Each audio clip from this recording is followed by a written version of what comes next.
1 in 4 people, that's a quarter of us, will at some time experience mental health problems during their life. It's an astounding statistic from the World Health Organization, and according to a report by Mind, there has been an increase from 15.5% in 1993 to 26% of adults reported ever having been diagnosed with at least one mental health problems in 2014.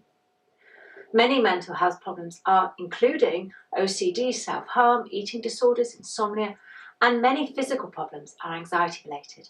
So why is anxiety increasing so rapidly? My name is Emma Triplett, and I'm a hypnotherapist and psychotherapist, and I've been helping people with anxiety and depression disorders for 9 years. One argument backs modern life as the main culprit, challenging our primitive blueprint to cope with unprecedented rapid changes in how we were designed to live. Compare the fundamental differences between now and how our primitive ancestors are likely to have lived. Primitive man and woman would have had to go out hunting and gathering. They would have lived in close tribal groups, and continued existence would have depended on their belief in success out hunting that day, sharing the spoils and cooperating as a tribal group. This would have been the status quo from the emergence of modern humans 500,000 years ago, right up until the Industrial Revolution just 200 years ago. So what changed? Significantly, along with the Industrial Revolution in Victorian times, came a structural shift in how we lived.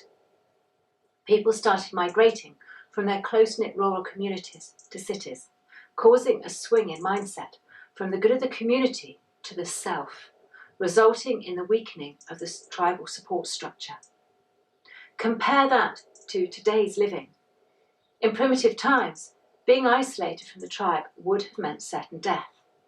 But today, you can live in a major city, never meeting your neighbours, and you don't even need to go out to seek food. You can have it delivered right to your cave entrance. But perhaps crucially, the focus turned inwards to the self, from outwards thinking, tribal-centred awareness, and life became all about me. This is important, particularly for anxiety, because when you have the support, physically and mentally, of the tribe, all sharing in the provision of safety, subsistence and shelter, the basic human needs, the constant vigilance and struggle to survive is disseminated. However, today's autonomous living increases the individual risk and responsibility, and for an increasing number of people, despite the social safety nets in place in the Western world, the feeling of insecurity and imagined crisis, emergency or danger is heightened. Media and marketing, including social media and smartphones or devices, are all bombarding us with information 24/7. Although you may not consciously tune into everything you're exposed to, your subconscious will absorb much more than you realise. The news, social media news feeds, TV and advertisers are all getting direct access to our brains because we're allowing it in. These days, even work emails and messages have access 24/7. And our brain is constantly on alert, monitoring devices and our environment that might need our attention. Of course, they also enhance our life and keep us connected in a healthy way. But the indiscriminate penetration of largely negative and often scaremongering information could be causing our brains to believe there is a constant crisis to deal with. The nature versus nurture question is actually no longer an either-or. It's a bit of both. Studies have shown that an element of anxiety and depression to be hereditary, but not a foregone conclusion. It needs to be triggered, and apart from a major trauma, especially in early years, a large element of influencing the likelihood of developing these conditions is known to be learning and lifestyle. This is frequently evident in clinic, where clients come for help with anxiety, and an anxious or worrier parent and an assortment of mental health disorders are prevalent throughout the family.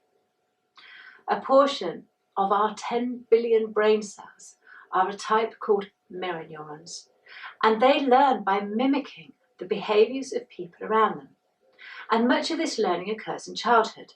So children who grow up in a household where people express themselves in a negative way, they will also grow up defaulting to negative thought patterns, with each generation passing it on. The good news is that our brain also has an amazing capacity to reorganise how the cells are organised. And this is called plasticity, which means we do have the ability to change how we think. Combine this with the awareness and understanding of our mind and a healthy diet and lifestyle that emulates how we were originally designed to live, with positive activity, positive interaction and positive thinking. And then add some boundaries around what we're allowing into our life and our mind through devices we carry. And we can reverse this trend and reduce the irrational, negative forecasting, worrying and what-ifing, which creates the anxiety by stimulating the flight or fight system in our body and mind.